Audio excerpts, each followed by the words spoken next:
आज की वीडियो में हम बात करेंगे बुलिश चार्ट पैटर्न्स की। बहुत ही इंपॉर्टेंट और पावरफुल पैटर्न्स हैं ये, और ये इंडिकेट करते हैं कि मार्केट यहाँ से ऊपर जाने वाली है। तो इन पैटर्न्स को अगर आप सीख लेते हैं तो आप बहुत ही अच्छी ट्रेड्स कर सकते हैं। इन पैटर्न्स में डबल बॉटम है, इनवर्स हेड एंड शोल्डर है, असेंडिंग ट्रायंगल है, बुलिश फ्लैग है, कप एंड हैंडल पैटर्न है। तो इन पैटर्न्स को हम बारी बारी इस वीडियो में डिस्कस करेंगे। चलें आज की वीडियो शुरू करते हैं।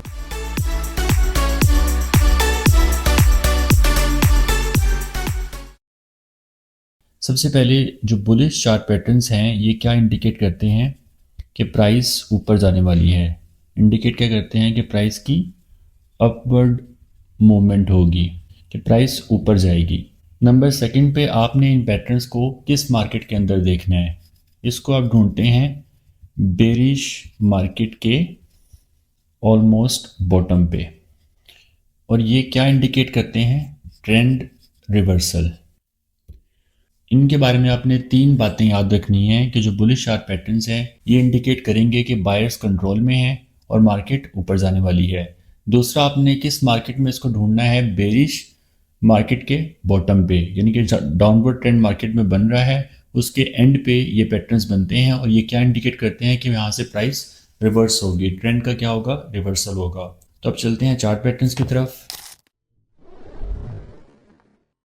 जो सबसे पहला पैटर्न है वो है डबल बॉटम। जो ये डबल बॉटम पैटर्न है इसको हम डब्ल्यू पैटर्न भी कहते हैं, क्योंकि इसकी जो शेप है वो डब्ल्यू की तरह होती है। अब मैंने आपको क्या बताया था कि इन पैटर्न्स को आपने मार्केट के, बेरिश मार्केट के एंड पे देखना है। फॉर एग्जांपल कि मार्केट कुछ इस तरीके से डाउनवर्ड ट्रेंड के अंदर है, मार्केट मूव करती हुई नीचे आ रही है। अब यहाँ पर एक कोई मेजर सपोर्ट जोन है, फॉर एग्जांपल इस एरिया के ऊपर मार्केट यहाँ से आती है, इस सपोर्ट जोन से सपोर्ट लेती है और एक अपवर्ड मूव देती है। इसके बाद क्या होता है कि मार्केट फिर से नीचे गिरती है, इस सपोर्ट को मार्केट नहीं तोड़ती और दोबारा से ऊपर की तरफ मूव करती है। तो ये जो डब्ल्यू का पैटर्न बना है, डबल बॉटम पैटर्न कहते हैं इसको, क्योंकि मार्केट ने यहाँ नीचे आने के बाद ये जो दो हैं, ये और ये दो बॉटम लगाए हैं, इसको हम क्या कहते हैं, डबल बॉटम पैटर्न। तो डबल बॉटम पैटर्न कुछ इस तरह का दिखता है। अब हम बात करते हैं कि इस पे आप ट्रेड कैसे करेंगे, और यहाँ पे इस पैटर्न में एक्चुअली में हुआ क्या है। तो इसमें देखेंगे मार्केट ऑलरेडी डाउन ट्रेंड में थी, जो सेलर्स थे वो इन कंट्रोल थे यहाँ तक। अब मार्केट में सेलर्स ने मार्केट को गिराया, मार्केट यहाँ तक आई। ये जो मूव था बायर्स ने, इस मूव के अंदर बायर्स ने मार्केट को ऊपर लेकर गए, लेकिन सेलर्स ने दोबारा से मार्केट को नीचे गिराने की कोशिश की, लेकिन जो ये सपोर्ट थी, सेलर इस सपोर्ट को नहीं तोड़ पाए। यहाँ से मार्केट ने दोबारा से टर्न लिया, बायर्स दोबारा से कंट्रोल में आए, और जो एक रेजिस्टेंस जोन बना था ऊपर, बायर्स ने इसको तोड़ दिया। तो जो ओवरऑल सेलर्स का प्रेशर था वो यहाँ पर आकर ख़त्म हो गया और in the end buyers control में आ गए। तो ये जो दो मूव हैं, पहला मूव ये और दूसरा मूव ये शो करता है कि बायर्स जो हैं वो मार्केट में स्ट्रेंथ के अंदर आ गए हैं। तो मार्केट में एक अच्छा बुलिश मूव हमें देखने को मिलता है। अब हम देखते हैं कि इस पैटर्न पे हम ट्रेड कैसे कर सकते हैं। जब भी मार्केट में कुछ इस तरह का पैटर्न बनेगा, मार्केट जब नीचे आती है बॉटम पे एक पहली सपोर्ट बनाए, तो आपने यहाँ पे एक सपोर्ट लाइन ड्रॉ कर लेनी है। उसके बाद मार्केट ऊपर वाला मूव देती है, ऊपर जाके मार्केट इस रेजिस्टेंस जोन से टकराती है और नीचे आ जाती है। तो आपने एक रेजिस्टेंस ड्रॉ कर ली और एक सपोर्ट ड्रॉ कर ली। इस रेजिस्टेंस लाइन को आपने एक्सटेंड कर लेना है। तो जब मार्केट एक दफ़ा एक बॉटम लगाया, मार्केट ने दोबारा नीचे आई और दूसरा बॉटम लगाया। जब आपको दो बॉटम मिल जाएंगे इक्वल एरियाज़ के ऊपर, यानी कि इक्वल प्राइस के ऊपर ये दो बॉटम आपको मिलेंगे, तो जब दूसरा बॉटम लगेगा, इस बॉटम पे आपने एक्टिव होना है कि अब आपको ट्रेड मिल सकती है। तो जैसे ही बायर्स यानी कि जो प्राइस है वो ऊपर जाती है, और इस रेजिस्टेंस को, ये जो रेड लाइन से मैंने ड्रॉ की है, इसको हम नेक लाइन भी कहते हैं। तो जैसे ही मार्केट इस रेजिस्टेंस को ब्रेक करती है, रेजिस्टेंस को ब्रेक करने के बाद कैंडल की क्लोजिंग जो है हमें वो इस रेजिस्टेंस से ऊपर मिलती है। याद रखना कि जब भी कैंडल की क्लोजिंग हमें मिलेगी तब हमने प्राइस पे ट्रेड करना है। कैंडल की क्लोजिंग हमें मिलती है यहाँ पे, तो यहाँ से हम क्या करेंगे कि एक बाय की ट्रेड एंटर करेंगे। आपका स्टॉप लॉस कहाँ रहेगा, इस बॉटम के नीचे। ये जो लास्ट बॉटम बनाया था मार्केट ने, इसके नीचे आपका स्टॉप लॉस रहेगा, और आपका जो टारगेट है वो एटलीस्ट जो अपर लास्ट एक मार्केट ने हाई लगाया था यहाँ तक आपका टारगेट रहेगा। तो इस तरह से आप इसके ऊपर ट्रेड प्लान कर सकते हैं। याद रखना है कि मार्केट 2 दफ़ा बॉटम लगाए, इस बॉटम के ऊपर जो आपको रेजिस्टेंस नज़र आ रही है सेंटर में, जो एक नेक लाइन है मार्केट की, जैसे ही मार्केट नेक लाइन को ब्रेक करे, और ब्रेक करने का क्या मतलब है कि कैंडल की क्लोजिंग इस नेक लाइन से ऊपर आए, तो तब आपने क्या करना है कि यहाँ से ट्रेड को इनिशिएट करना है।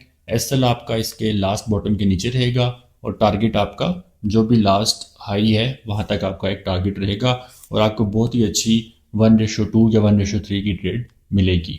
दूसरा, आपने इन पैटर्न्स को किन टाइम फ्रेम्स पे देखना है। डबल बॉटम पैटर्न बताया तो सबसे अच्छा ये वर्क करेगा 1 आवर के अंदर एंड 4 आवर के अंदर।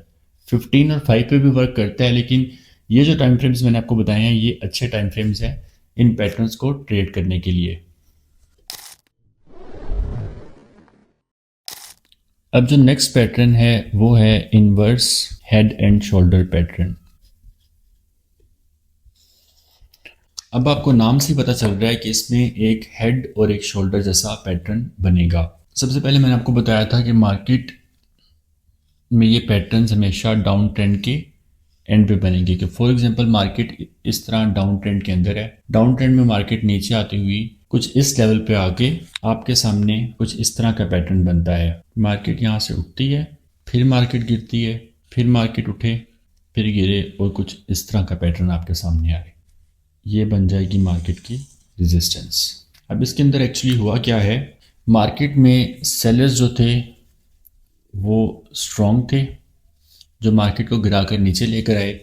यहाँ पर आने के बाद बायर्स ने एक दफ़ा ट्राई किया मार्केट को ऊपर उठाने की, लेकिन सेलर्स ने दोबारा से मार्केट को नीचे गिराया। अब ये जो सेलर्स थे, अगर आप यहाँ पर देखें तो ये बायर्स एक दफ़ा से फिर मार्केट को ऊपर लेकर गए, तो इन सेलर्स को इन बायर्स ने नलीफाई कर दिया। उसके बाद सेलर्स ने एक लास्ट ट्राई ली मार्केट को गिराने की, लेकिन यहाँ पर आप देखें कि ये मार्केट में एक लो बना, फिर एक ये लो बना, लेकिन इस बार सेलर्स जो है एक नया लो नहीं बना पाए, तो ये क्या बन गया, एक हायर लो। तो सेलर्स क्या हो गए, वीक हो गए मार्केट में, और बायर्स ने मार्केट को दोबारा यहाँ से ऊपर ले गए। तो जब आप इस लेवल पे देखें, जब सेलर्स एक नया लो नहीं बना पाए, तो प्रोबेबिलिटी क्या होती है कि बायर्स इस बार इस रेजिस्टेंस को ब्रेक कर जाएंगे। तो inverse head and shoulder pattern कुछ इस तरह वर्क करता है। यहाँ पर क्या होता है कि buyers most of the times इस रेजिस्टेंस को ब्रेक कर जाते हैं और आपको एक अच्छा मार्केट में मूव देखने को मिलता है। तो inverse head and shoulder pattern जो है वो कुछ इस तरह का दिखता है। ये क्या है, एक शोल्डर, ये भी एक शोल्डर है, और ये जो आपको बड़ा सा नज़र आ रहा है ये हेड है। तो इन्वर्स हेड एंड शोल्डर में 2 शोल्डर्स होंगे और सेंटर में एक हेड होगा। तो इस तरह का जब पैटर्न आपको मार्केट के अंदर मिले तो इसे हम कहते हैं inverse head and shoulder pattern. और ये क्या इंडिकेट करता है कि ट्रेंड यहाँ से रिवर्स करेगा, ट्रेंड बेरिश से किस में कन्वर्ट होने वाला है, बुलिश के अंदर। तब आपने ट्रेड कहाँ पे करना है इसमें, जब मार्केट कुछ तकरीबन इतना पैटर्न बना लेती है, मार्केट इतना, आपको एक लो नज़र आया, मार्केट दोबारा नीचे आई, फिर मार्केट ने एक हेड बनाया, तो जब कुछ एक शोल्डर और एक हेड आपको बनता हुआ नज़र आ जाए, आपने इसको अर्ली डिटेक्ट कर लिया, तो अब आप ट्रेड के लिए रेडी हो जाएंगे।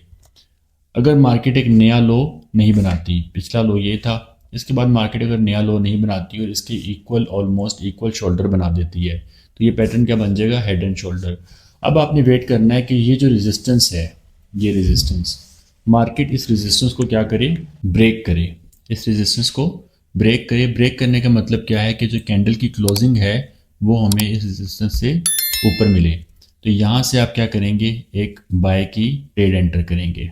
स्टॉप लॉस आपका कहाँ रहेगा, जो एक सेकंड शोल्डर है इसके नीचे आपका क्या रहेगा, स्टॉप लॉस।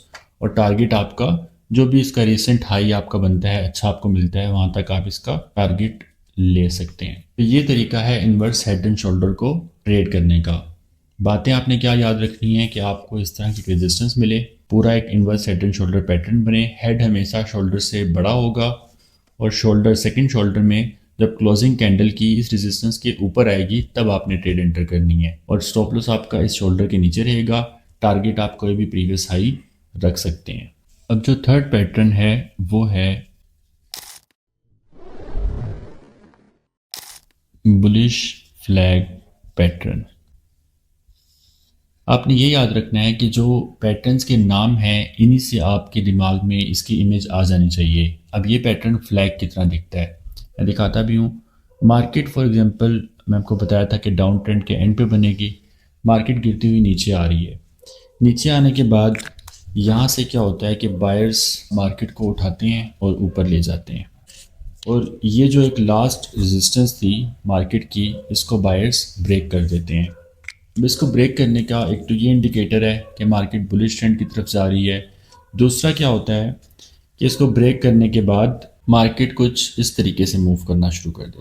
तो ये जो पैटर्न आपको नज़र आ रहा है, ये रेजिस्टेंस और ये सपोर्ट, इस पैटर्न को हम कहते हैं बुलिश फ्लैग पैटर्न।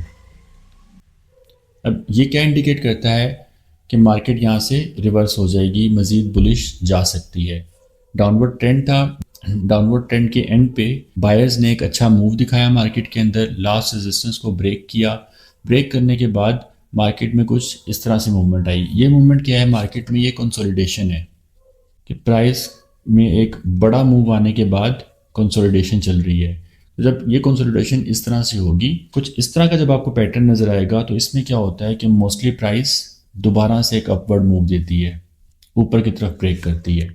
अब इसे आपने किस तरीके से ट्रेड करना है कि जब मार्केट इसमें कंसोलिडेट कर रही हो तो आपने वेट करना है कि मार्केट जो एक ऊपर रेजिस्टेंस है इसके, मार्केट इस रेजिस्टेंस को क्या करे, ब्रेक करे। ब्रेक करने का मतलब क्या है कि क्लोजिंग जो है कैंडल की वो इस रेजिस्टेंस से ऊपर आए। जब आपको रेजिस्टेंस से ऊपर कैंडल की क्लोजिंग मिलेगी तो आपने यहाँ से बाय की ट्रेड एंटर करनी है। तो ये सारे पैटर्न हम बुलिश पैटर्न पढ़ रहे हैं, तो हमें इसमें हमेशा हमने बाय की ट्रेड्स ढूंढनी है। स्टॉप लॉस आपका कहाँ रहेगा, इस फ्लैग पैटर्न की जो नीचे सपोर्ट है इसके नीचे आपका क्या रहेगा, स्टॉप लॉस। और आपका टारगेट जो प्रीवियस कोई भी हाई है उससे आप इसका टारगेट ले लेंगे, और आपको अच्छी खासी 1:2 1:3 की ट्रेड्स इसमें मिलती हैं। अब हम बात करेंगे नेक्स्ट पैटर्न की, जो है असेंडिंग ट्रायंगल। नाम से ही आपको पता चल रहा है कि इसमें ट्रायंगल बनेगी जिसकी शेप कैसी होगी, असेंडिंग। और ये भी किसको इंडिकेट करती है कि मार्केट यहाँ से ऊपर जाने वाली है। वही सेम चीज़ कि मैंने आपको बताया था कि डाउनवर्ड ट्रेंड होगा मार्केट में, ट्रेंड के लास्ट पे आके हमें ये पैटर्न्स देखने को मिलेंगे। डाउनवर्ड ट्रेंड था मार्केट के अंदर, मार्केट में सेलर्स स्ट्रॉन्ग थे और कंटिन्यूस मार्केट को नीचे लेके आ रहे थे। इसके बाद क्या होता है कि बॉटम पे आके बायर्स ने एक स्ट्रॉन्ग मूव दिखाया और इस रेजिस्टेंस को ब्रेक कर दिया। इसको ब्रेक करने के बाद मार्केट कुछ इस तरीके से मूव करना शुरू कर देती है। तो अगर आप रेजिस्टेंस ड्रॉ करें तो ये एक फ्लैट रेजिस्टेंस आएगी। अगर मैं आपको एक सपोर्ट ड्रॉ करवाता हूँ या ट्रेंड लाइन कह लें आप, तो ये इस तरह का जो एक पैटर्न बन रहा है इसे हम कहते हैं असेंडिंग ट्रायंगल। अब इसमें क्या है कि ये भी क्या शो करती है कि मार्केट में जो बायर्स हैं वो स्ट्रॉन्ग हैं। क्यों? क्योंकि मार्केट में एक ये लो था, इसके बाद अगर आप देखें तो एक हायर लो, फिर एक हायर लो बना है और फिर एक हायर लो। तो ये क्या शो करता है कि मार्केट में जो बायर्स हैं वो स्ट्रॉन्ग होते जा रहे हैं। अब ज़रूरी नहीं है कि मार्केट में बुलिश मूव आने के बाद ही बने, ये पैटर्न इस जगह पे भी बन सकता है कि मार्केट के बॉटम पे बन जाए, बिल्कुल बॉटम पे, तो उसमें भी इसका यही सेम प्रोसेस रहेगा। तो ये पैटर्न क्या शो करता है कि बायर्स स्ट्रॉन्ग होते जा रहे हैं मार्केट के अंदर, बायर्स कंट्रोल में आ रहे हैं। तो आपने इस पर ट्रेड कैसे करना है, आपने इस पैटर्न को बनने देना है। जब ये पैटर्न बनता हुआ आपको नज़र आएगा तो आपने वेट करना है कि मार्केट जो है इस पैटर्न को ब्रेक करे। जो कैंडल की क्लोजिंग है जब आपको वो इस रेजिस्टेंस से ऊपर मिलेगी, इस रेजिस्टेंस से ऊपर जब कैंडल क्लोज करेगी तो यहाँ से आप क्या करेंगे कि एक बाय की ट्रेड एंटर करेंगे। स्टॉप लॉस आपका कहाँ रहेगा, इस लो के नीचे भी रख सकते हैं, इस लो के नीचे भी रख सकते हैं। सबसे बेस्ट रहेगा कि आप जो लास्ट लो है उसको लें और ट्रेंड लाइन के नीचे, लो से थोड़ा नीचे और ट्रेंड लाइन के भी नीचे आपका क्या आ जाएगा, स्टॉप लॉस। और कोई भी जो प्रीवियस हाई है 1:2 को आपने टारगेट करना है और वो आपका क्या बन जाएगा, टारगेट। और ये आपको एक बेहतरीन सी ट्रेड इसके अंदर मिल जाएगी। तो असेंडिंग ट्रायंगल पैटर्न जो है वो कुछ इस तरीके से बनता है, बिल्कुल बॉटम पे भी ये पैटर्न बन सकता है। अब जो नेक्स्ट पैटर्न है वो है कप एंड हैंडल पैटर्न। अब आपको नाम से पता चल रहा है कि ये पैटर्न किस तरह का दिखेगा, कप एंड हैंडल की तरह। अब मैंने आपको क्या बताया था कि सबसे पहले मार्केट ऑलरेडी डाउन ट्रेंड के अंदर होगी। अब यहाँ आने के बाद क्या होगा कि मार्केट में कुछ आपको इस तरह का पैटर्न नज़र आएगा। ये जो मैंने शेप बनाई है ये क्या है, कप शेप। कैंडल्स कुछ बन रही होंगी, कैंडल्स बनती बनती यहाँ से बेंड होंगी और मार्केट ऊपर की तरफ जाना शुरू हो जाएगी। यहाँ पे आने के बाद मार्केट दोबारा से नीचे गिरेगी, लेकिन अब मार्केट जो है वो एक नया लो नहीं बना पाएगी, मार्केट यहीं से बेंड कर जाएगी और ये क्या बन जाएगी, इसकी रेजिस्टेंस लाइन। तो अब अगर आप इस शेप को देखें तो ये किस तरह की शेप है, कप है और ये उसका क्या है, हैंडल। ये कप और ये हैंडल। इस पैटर्न को हम कहते हैं cup and handle pattern. Downward trend के एंड पे बनेगा। मार्केट में अगर आप कैंडल्स को देखेंगे, मैं अभी पिक्चर भी आपको दिखाता हूँ, कैंडल्स इसी तरह बेंड कर रही होती हैं और आपका एक cup and handle pattern complete होता है।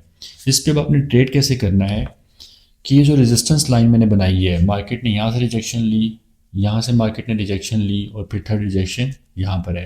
तो ये जो रेजिस्टेंस लाइन है, जब मार्केट इस रेजिस्टेंस लाइन को ब्रेक करेगी, जब कैंडल की क्लोजिंग हमें इस रेजिस्टेंस से ऊपर मिलती है, तो यहाँ से हम क्या करेंगे कि बाय की ट्रेड एंटर करेंगे। यहाँ से हम बाय करेंगे जब मार्केट इसको ब्रेक कर दे। जो स्टॉप लॉस है हमारा वो इस हैंडल के नीचे होगा, यहाँ पर आपका स्टॉप लॉस रहेगा। यहाँ से हम बाय करेंगे और टारगेट हम 1:2 तक एटलीस्ट लेंगे। ये पैटर्न भी अच्छा पैटर्न है, लेकिन ये मार्केट में बहुत कम बनता है। बाकी जो मैंने आपको पैटर्न्स बताए वो आपको बहुत दफ़ा मार्केट में देखने को मिलेंगे। इस पे आपने इस तरीके से ट्रेड करना है। अब मैं बात करता हूँ पैटर्न्स को किन टाइम फ्रेम्स पे देखना है, आपकी एंट्री कहाँ रहेगी और आपकी एग्जिट कहाँ पे रहेगा। सबसे पहले आपके लिए जो सबसे बेस्ट टाइम फ्रेम्स हैं वो है 1 आवर एंड 4 आवर। आपने इन पैटर्न्स को इन टाइम फ्रेम के ऊपर डिटेक्ट करना है, यानी कि इन टाइम फ्रेम्स पे आपने इन पैटर्न्स को ढूंढना है। जब आपको पैटर्न इन टाइम फ्रेम्स पे मिल गए तो आपने जो एंट्री है वो किस पे करनी है, 5 मिनट एंड 15 मिनट। अगर 1 आवर पे आपको पैटर्न मिला है तो एंट्री आपकी 5 मिनट पे रहेगी। अगर 4 आवर पे आपको पैटर्न मिला है तो आपकी एंट्री 15 मिनट पे रहेगी। ये आपकी क्या है, एंट्री टाइम फ्रेम्स। हर पैटर्न में मैंने आपको रेजिस्टेंस बताई है कि कोई ना कोई रेजिस्टेंस होगी, उस रेजिस्टेंस को आपने मार्क करना है 1 आवर पे, 4 आवर पे, फिर आपने चले जाना है 5 मिनट या 15 मिनट पे। जैसे ही कैंडल क्लोज हमें ऊपर मिलती है तो आप अपनी ट्रेड की एंट्री कर लेंगे। तो याद रखें कि ये 1 आवर, 4 आवर या डेली, इन पे आपने इन पैटर्न्स को देखना है। तो ये आपके लिए बहुत अच्छे वर्क करेंगे। इनकी जो एक्यूरेसी है वो आपको 70 to 80% एक्यूरेसी मिलती है इन पैटर्न्स की। आज की वीडियो यहीं पे ख़त्म करते हैं। आपसे मुलाकात होगी अगली वीडियो में। वीडियो पसंद आई हो तो चैनल को सब्सक्राइब और वीडियो को लाइक लाजमी करें।